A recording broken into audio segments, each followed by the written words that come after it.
Hello ladies and gentlemen, welcome to another high level 2v2 ladder, and I was going through the replay vault and this was actually the highest ranked game in for the entire month in terms of 2v2, and it's been real nice weather here in the UK. We're currently halfway through August, just about. I've just been away camping with a girlfriend. It's been so hot, 31 degrees, and I'm living North England, 31 degrees Celsius. That is something that is rare in and of itself, and to celebrate that, let's get straight on with the game, and I'll bring you over and we'll do away with the music, and let's see how this works. 3, 2, 1. Do away like that.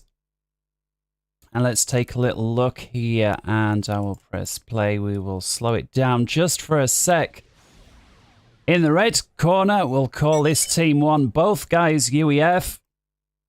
In the darker red here, we've got LaissezFairy. This guy, I assume guy, featured in almost every single one of, if not every single one of the casts that I've done so far, at least recently. So, clearly playing a lot. And very high rating here. Again, this is the 2v2 ladder rating, so certainly pro there, 1867.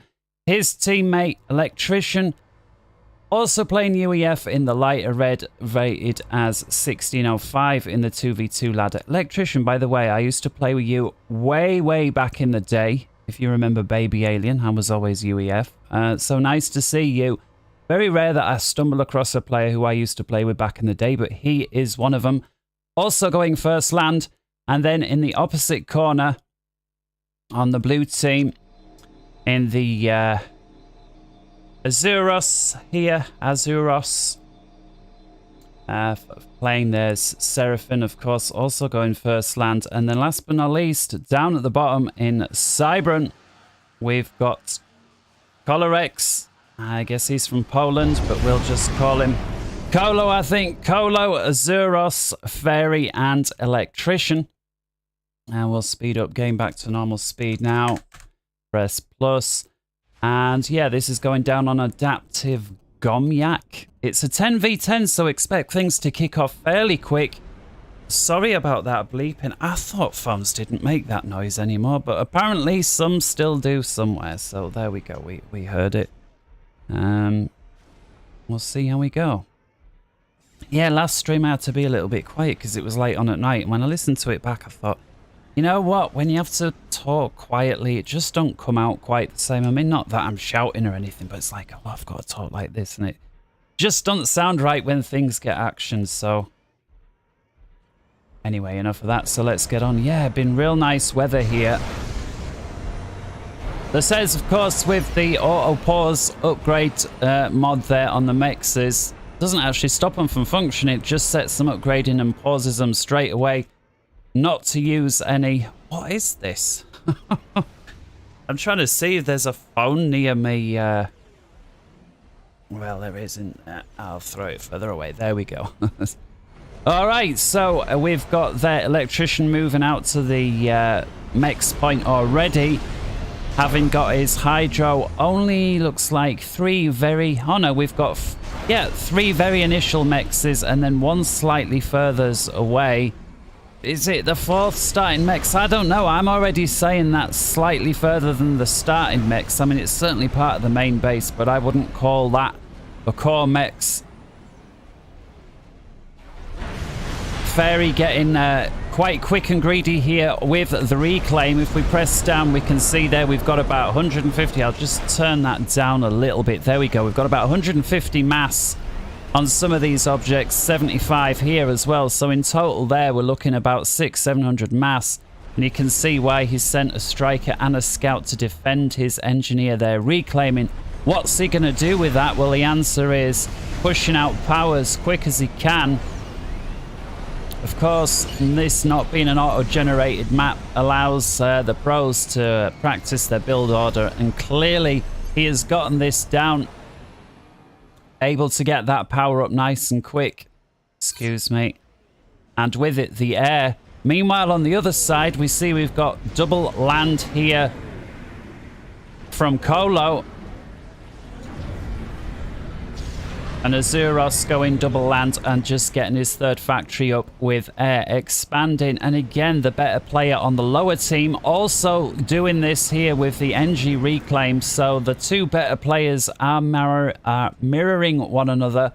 Kolo here is the only non-pro at 13-11, but that's still very good, let's face it. And of course, these are the 2v2 ladder rankings. Electrician at 1603. Azuros at 1992. Back when days were a bit better, eh? Although, having said that, this summer not necessarily would have known.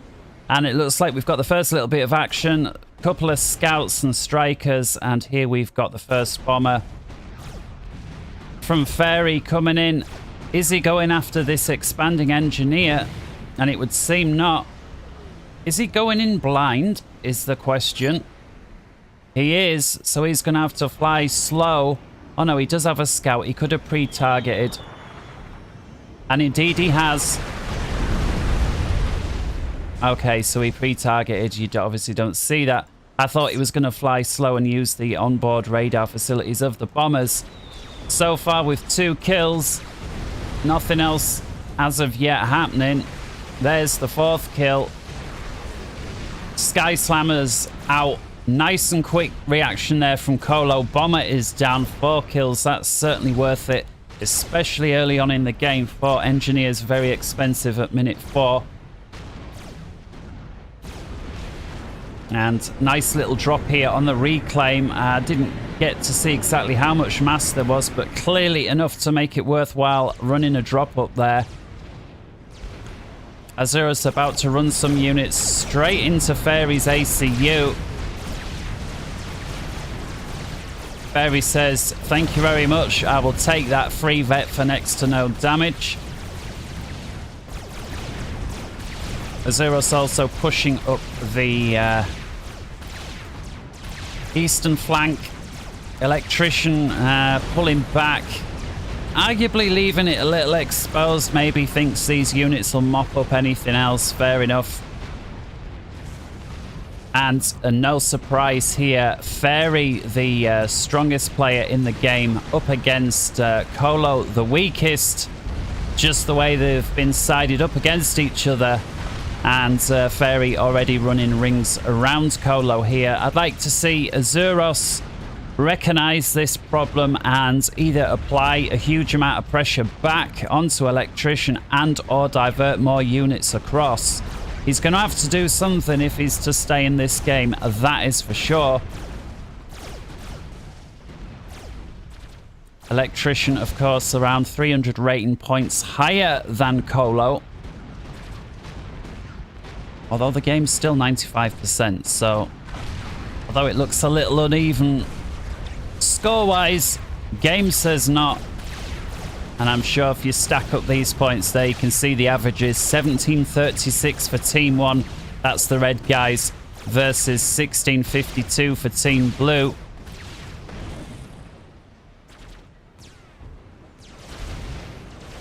So about 70-80 points difference there. Overall, we will see if that translates into a victory for Team 1. They are, of course, the team with the advantage, the red guys. Gun speed and range on the way now for Azuros at minute 7. He's asking for E from his teammate, Kolo. Can he spare? Well, he can spare. The question is, can he save the APM? Well, Azuros says thank you, so I assume he did. Asking for resources from your weaker player while he's having rings run around him. Although Azuros slightly out of position really for the gun. I'd like to see if you're going gun, you need to be where the action is down the middle. Electrician recognizing the threat and immediately pulling his units away, and that is gonna basically render that weapon completely useless on that flank. It's serving not much more than a wall at this stage. Fairy really putting on pressure in the middle, completely running all round Kolo here. Kolo unable to maintain, and again, Commander slightly out of position. Again, Commander on the rim is dim. You need your commanders, your ACUs in the middle where possible. He's, of course, trying to lock it down with a PD, but again, Fairy's going to be wise to that, and if he sees it once, he's going to send a single RT unit down there. That's going to be the end of that. See, Kolo's trying to set up PDs here. He already set up the one here, and you can see as soon as Fairy took it out, he's got an NG on the case, reclaiming that wreck. And once again, running rings round. Kolo very short on units here. He is, however, rushing T2, so that could be interesting. And again, Azuros with that gun. Again, he's had that gun for about 2 minutes, and for those 2 minutes, he's done very little. This is not the best play. I'd have liked to have seen him come into the middle. He can see that the enemy is not just amassed in the middle, but is setting up shop as well.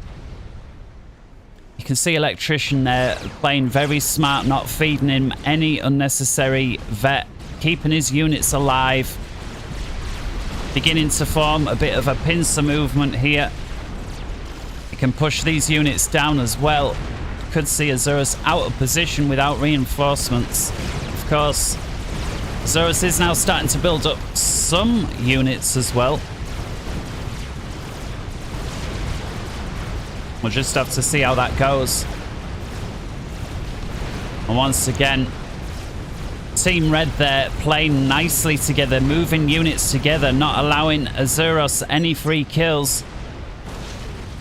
That was well moved. I think if Azuros had taken either of those on separately, he would have got that, but they both see it.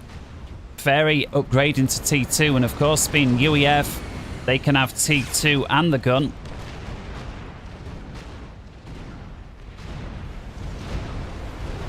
And Azuros recognizing the threat there. Multiple units moving down. He's going to retreat. And again, look at this. Just a couple of units. But all this is just NGs and nothing. Just needs 2 or 3 tanks up there. I mean, he's going to try and reclaim with his NG, which is a nice, smart move there. He did manage to get the scout. There we got a T1 bomber, takes the radar out. So far, I've got to say, it's not looking good for Team Blue. Team Red dominating where you look. They've certainly got 50%, potentially 55%. Actually, going to call it 60% of the map because they've got the middle. Azuros doing good with what he can, but Kolo, he needs to get the units out, man. I don't know if he's working on a snipe or what, but so far, Kolo is really leaving it down to his teammate to do everything. It's going to take more than a couple of Tech 1 PDs to win this one. And of course, he knows that. I mean, look at that rate in 13-11. Fairy pushing through now with a nice big attack. And much of that is already T2. We've got lots of pillars. We do have a Renegade out from Kolo, one of the first offensive units that's actually making a difference from this guy. And it is making a difference. As of yet, no air defensive units to be seen. We do got some interceptors now. He needs his interceptors here and now. He's going to lose his gunships for no reason there. That's a shame. He did ping for help, but help came a little late in the day, and with that, his gunships are completely wiped out for free. However, Azuros does get a good subsequent engage on the back of Fairy's retreat. Manages to even the score somewhat and may even come out on top.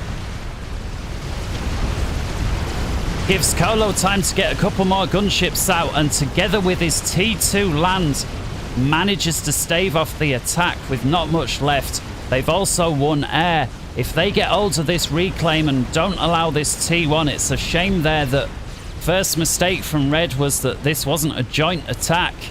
I think if they'd have moved in together, these T1 AA units interspersed with all the others, that might have been very different. And there we see it.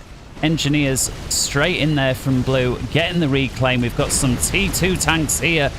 Now, there's a lot of RTs. Got to keep Micro in here. He sends the 2 gunships in again. That might be a win, even if not in the moment. Overall, I think that's going to be a win for Blue.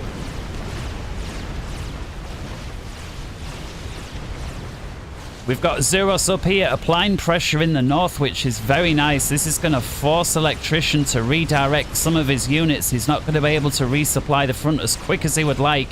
This is really nice play. This time he does have a bunch of support, namely a ton of Ilshivers. He knows he's not against Aeon, so he's not got Mercies to worry about.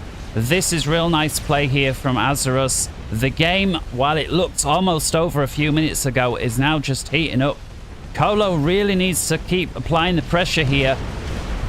We can see the T2 ACU is spamming out flax. It's now or never with these gunships. He's got to make something happen. And if he's going to let these... yeah.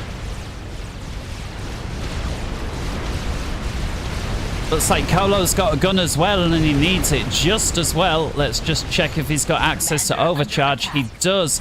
Although his energy, he's not got too much in the excess in the bank. It's going to take him a little while to reload his... go on. Use your overcharges, man. He gets a ranking vet. He's asking for E, and he needs it. He needs it right now. And there he has it. He's got plenty of E now, and I think he's just going to manage to get out of that. Only just. Thank goodness his teammate had energy to spare. Otherwise, that could have been very different. And again, here we see Fairy spreading like cancer on the southwest, encroaching deep into Kola's territory. Kola managing to repel that attack, getting a bunch of vet with it, and some nice reclaims to boot. This game so far fairly nail-biting. One of the best ones I've cast as of yet, which is a stonking 3 or 4, right? Oh, nice to see. Fairy reintroducing his air, and once again Azuros' air out of position. Kolo needs to put pings down. If Azuros don't see it, you don't see it. Put your pings down, dude. He's busy in a T1. You need to put ping down. Personally, I always played with one of the hotkeys, one of the G keys on the, on the keyboard. And I had a macro and it said, please send air, and then a F7. And I recorded that together with a right click. And then if I just held the mouse anywhere and pressed that button, it would put a ping out to teammates. Not just a ping, but I need air here. And it would take me as long as it takes to press one button to do it. I'm not saying everybody should do that, but I'm just saying it's an example here. Because once again, Kolo losing his gunships, which is basically keeping his team in the game for now. And it's not that his team is short of air. It's just it's in the wrong place at the wrong time. Azuros doing marvellous work up here with his ACU, finally beginning to make it pay. It's got 1 rank of vet so far.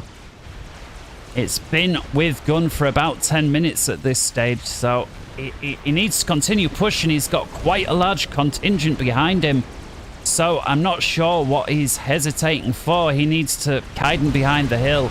Looks like Fairy's setting up shop in the middle. The danger is, of course, Fairy being UEF. If he goes T3 with that gun and the Ravagers, this area could soon be locked down very quick. Puts a Ravager here, here, here, and here. All of a sudden, you'll find Team Blue completely locked in. However, Kolo not giving up just yet. Counter-attacking on the lower left side and making good progress with it too. Again, these got to be careful if they allow the middle to not just remain but continue to grow. Azuros could find himself cut off from his main base. He's got plenty of units, but he's got to use them. Electrician now finding himself on the losing end of a power struggle here. He's beginning to retreat.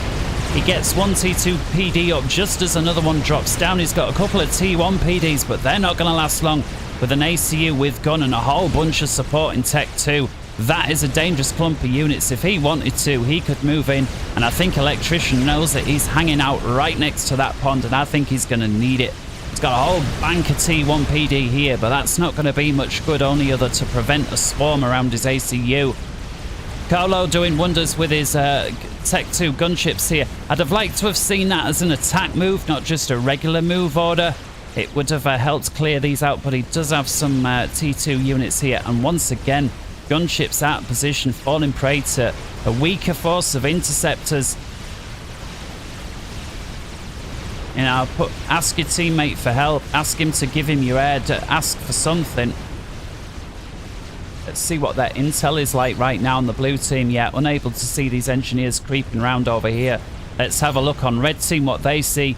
And a little short on intel as well. I mean, look at this. They're barely able to see that there's any supporting units here. I'd like to see one of them just stick up a T1 radar anywhere around here. They've got no clue that there's a huge ball of T2 units right there. Meanwhile, they're sending plenty of forces to the front, and I would say the only reason Fairy's not knocking the door down is he is aware. And finally, we get some some T1 radar up, and you can see both players immediately reacting to that threat, sending units over into that corner. And they're going to need them because that is a strong section of units. However, Electrician there counter-punching with the T3, and this is where I think Azuros made a mistake. He had a huge clump of T2 units. Should have gone through when he had the time. He allowed Electrician to get to T3, build up a couple of units, and the thing is, if he don't win this, he ain't going to win again. He needs to get these units in. He allows Electrician to pull back and regen that shield on that UEF T3 bot. Nah. Mistakes made on both sides here so far, making it for a riveting game. I think if either side had not made the mistakes, they'd have already won at this point, and that's what makes this game so brilliant, especially when both sides are trading mistakes. And finally, Azuros making use of his air now. Yeah, defend those gunships and get those gunships in. You see, priority there on the flak units, and that's exactly what you want to see. Kolo waiting until the flak's been dealt with and then moves in his gunships. Absolutely real nice use there. One flak left, managing to take it out. Nice work there. Ground and air both prioritizing the flak units. Nice to see. We've now got a solitary trebuchet out from Kolo, flinging in T3 arty shields. This is going to begin to present problems because it seems that Fairy did not opt to go for the Ravager creep or T3 at all. That's going to allow these trebuchets into range, and not only that, they're going to be able to begin picking off these shields. See there, we've got a couple of zappers or whatever the UF ones are called, and they're going to fall to this trebuchet. We've also got Kolo in there with his ACU. They have T3 air, says Blue, regarding the red team, and indeed they do. 5 or 6 ASF coming in. That's going to spell the end of these 3 gunships in one pass as well. And again, the gunships just about keeping the infestation out. They're not ships that ideally Kolo would like to throw away like that, but so far they're just about preventing overruns. Azuros once again, it's just, yeah, here we go. Look at this. This is where you've got spare APM. You just send a solitary unit, give it an attack move order, something like that, just to clear out some of these. I mean, again, you've got mechs here. All right, they're not teched up, but they're mechs. There's NGs crawling around. And again, you might say, what's an NG? What it's going to do? Well, the answer is, on patrol, it's going to reclaim any battle if it's there, so get rid of them. Put your NGs on patrol. And here we see the trebuchet got its first kill, doing what it does best, and that is hurling plasma balls in on the end of artillery shells over long range. Fairy countering it with a static artillery, and if Kolo's going to lose this one if he don't recognize the threat and put a shield over there, and I assume that Fairy's going to be manually commanding that RT as soon as he's aware of it. Kolo attacking down here. Once again, we've still got this unit here. Are they aware that it is there still? I know it's only a T1 NG, but it could be anything, and these little things can set up a row of factories, and before you know it, you've got a spam of RT in your back door, and depending on what faction you are and at what stage, it can be a real nightmare to deal with, as we've seen many times. Nice little raid here from Kolo. Just T1, but it's just enough to be annoying. And if he pulls back here, he might pick up a Mex and an NG with it. Nice play. I like it. Once again, 2 or 3 gunships coming out. And yeah, genocide there, picking up a whole squad of NGs for free. We do got a T2 flak. And of course, this is where Fairy intends to remain. The flak preventing torp bombers or anything else from passing over with impunity. And yeah, it looks like he's here to stay. He's teching up, he's shielding up. Wouldn't surprise me to see him go in T3 momentarily. Let's click on him. He's certainly got the energy and the mass to go T3. I wouldn't be surprised to see some NGs dropped in here real quick. He's already got a ton. He could go T3 inside 60 seconds if he wanted to right now. Carlo there pushing with a brick. Brick, fantastic unit from one of, you know, as UEF, brick was one of the ones that I would, you know, if UEF was missing anything, I felt like it was a brick. And here we see the manual RT in, and as expected, he went for the T3 mobile RT, the trebuchet, and it's already gone. And again, that's the sign of a good player who's got a ton of APM. And there's that factory I was talking about. And here he is going down here. He's probably going to try and do a manual me claim. Carlos says, push mid or I'm dead. And I think that's obvious. You see, he's got here an RT creep going on from Fairy. And the thing is, Fairy's got the eco to support it as well. I mean, what have we got here? How's that fight going? That fight's... he's going... Sam's nice to see, but he really needs something to counter this RT. I'd say he needs some shields here. I don't know why he's got these T3 engineers on standby. He really needs to shield this area. He knows there's RT there. Alright, you're probably not going to win a war with ever mounting amount numbers of shields, but this is going to allow 3 shots in like that. And that was just luck that kept that shot away from his units. And I like this, what I'm seeing. So he has responded. There's not much direct fire here from Fairy. That was perhaps a mistake. Instead opting just for RT units, leaving pretty much an open door here. There we see Loyalists as well as T3 mobile SAM units. And this could see the central base traded. Too many long-range artillery units, not enough direct fire, not enough supporting ground units. Fairy is moving in with a handful of T2, but I think it's going to be a day late and a dollar short in this case. This could be the beginning of a turning of the tide for Team 2, who have been on the back foot and have been without the centre for the whole game. And it looks like that is about to change momentarily. Kolo moving in with his ACU. He's now 4 ranks. There's a whole bunch of T2s here as well. And I'm not sure if the only way out for this ACU is this way. I don't know if he can climb out towards the left, but if he can only get out this way, he could find himself completely trapped and shut off. And if they take out that flak, they maybe don't know he's there. I'm not sure. Are they aware his ACU is there? Potentially not. He's now got a gunship on his ACU. He puts down his ping. Azuros responding, but if this is just Tech 1, this could cost him. He goes after the gunships, but there's ASF there. You need to get your mobile... Oh, look at this beautiful play going after... Oh, dear. Kolo dead there by Fairy. Picked off with the T3 gunships. Blue team unable to respond. Didn't have the numbers. It's a shame because they did have SAMs here. Were just out of range of the ASF and not able to make much of a difference. Kolo, of course, they're unable to cheat at these players. Once they die, they still only got the team view, so he's given him a bit of advice. Of course, he's able to see without the stress of the APM absorbing, and he's able to give his teammate priority information. which can and cannot be helpful.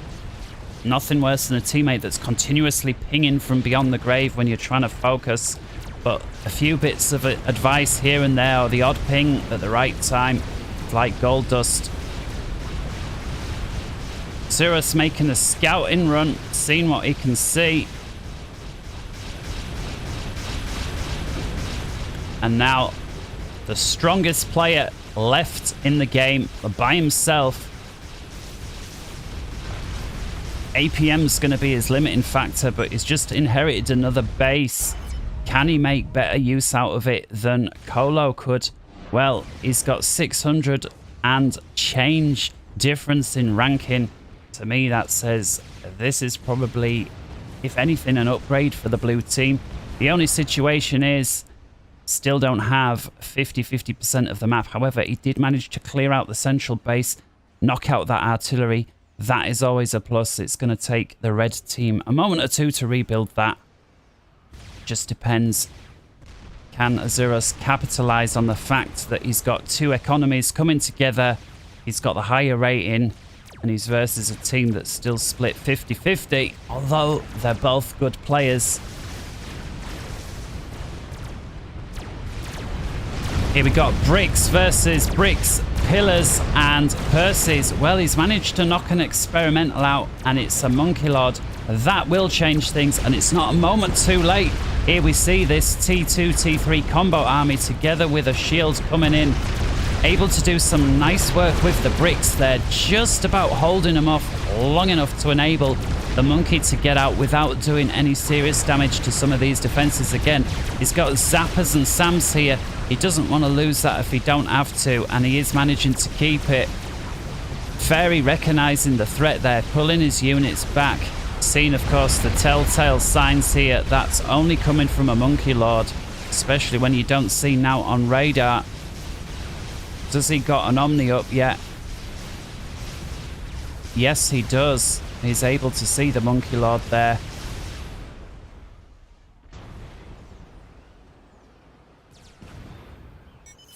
Although, does he? Because he's not seen anything back here. Very interesting. How is he able to see that? Perhaps he's got some sort of sensor on the ACU. I don't know. It's Aeon. They do have a...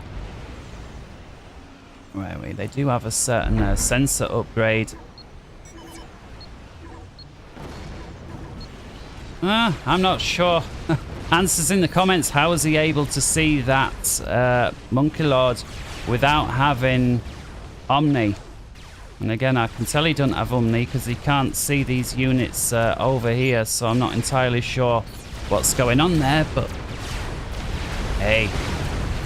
Problem is here we've got a nice big ball of purses under parashields. That is greater than this any day of the week. I think Azuros being a little bit ballsy here, unaware exactly what's there, he's going to run back. If he's able to pick these purses off single file like this without him getting a shot, that is very, very nice work. I don't know if that was intentional or if it was an oh shit run, but either way, that worked out real nice for Azuros there. Able to pick off 4 or 5 purses basically for free there. Fairy now with the experimental unit, and we see it's a fatty. Is Electrician working on anything? Of course, he's going to be a fatty as well, unless they've been able to capture anything. And Azuros with a nice little raid there. Couple of bricks. Again, nothing but engineers and headaches caused there. Fatty able to rain some rounds down. That's going to reduce the effectiveness of these two, unfortunately. I'd like to see him continue to move up so that some of these rounds fall onto friendly units. They do, of course, cause damage to friendly units with the fatty. It's always a bit random as to what causes friendly damage and what don't, but I think the fatty, like with bombers, does cause friendly damage. Electrician sending a bunch of spy planes over, taking a look there. We see there the monkey lord, 30 kills. Azuros also scouting plenty. It's also a bit of a big trait that separates the okay guys from the good guys is scouting, and the okay guys might send one wave of scouts in an entire game, oh, I think I should scout, and they send a scout. Good players continuously sending scouts out. And of course, the scouting is like, if you've got scouts everywhere, it's like you've turned Fog of War off, right? Let's be honest. So, you know, scouts cheap, build them, guys. Lets you see everything.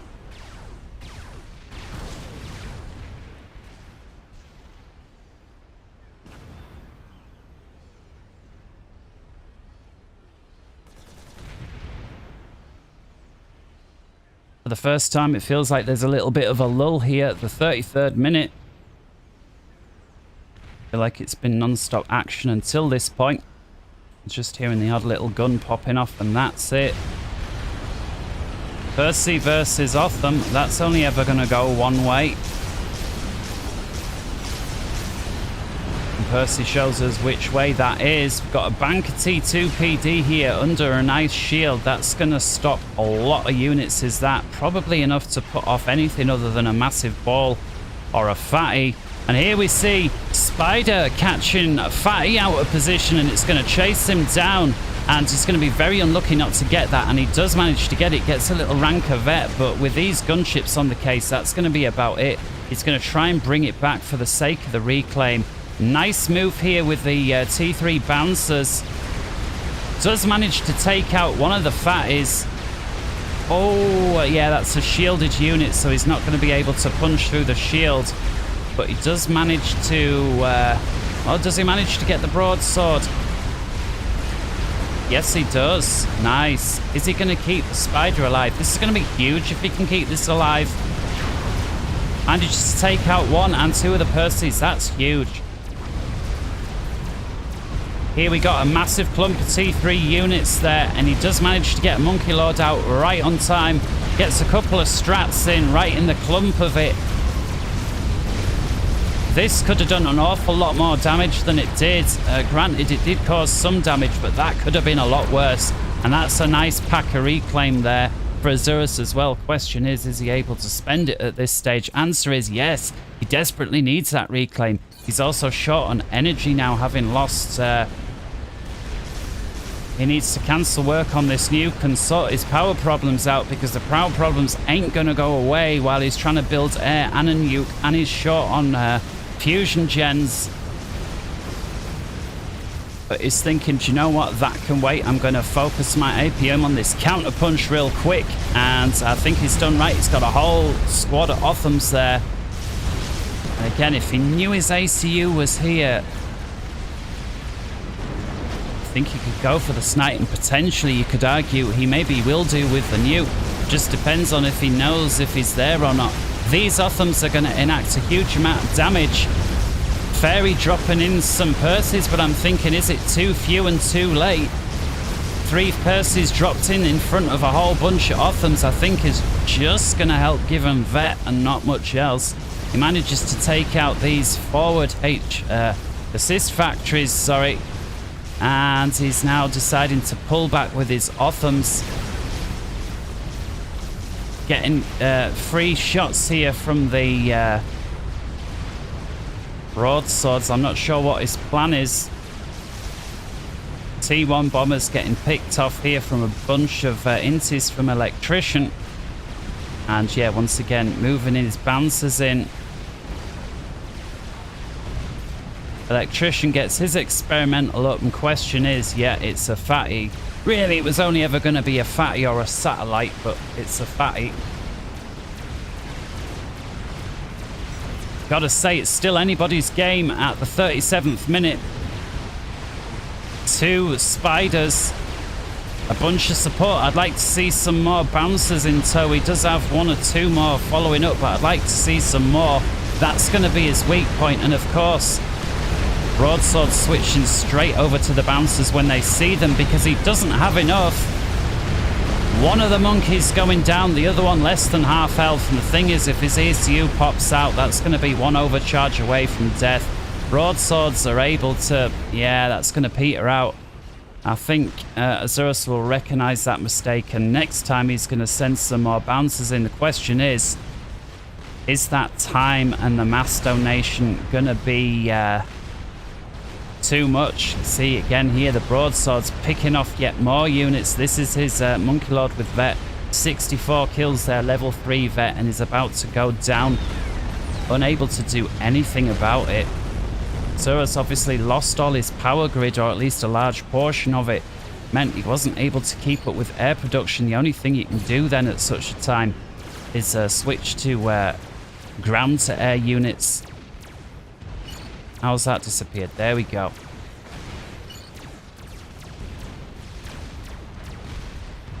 Red team able to spend their mass. Fairy actually with a whole ton of mass in the bank. And once again here, solitary raiding units to great annoyance. But look at this. This broadsword clump is starting to get dangerous fast. Remember, it was just 2 or 3 broadswords that took Kolo out earlier on in the game. This is now a lot more than 2 or 3. That on an ACU, and the ACU is dead into a couple of handful of seconds, no more. You're going to need to be shield within shield or underwater, and you're going to need flax around your ACU. And I'd like to see some more T2 mobile flax here, because those broadswords are at risk of able to finish this ACU quickly, especially if he gets a couple of strats in as well. This could all be over very quickly. Azuros has had plenty of time to realize that air is where he's losing. He's winning on the ground, but when the other side's got air and long-range bombardment units, they're always going to win. And FAF is currently able to attack with impunity. Azuros getting squashed right back.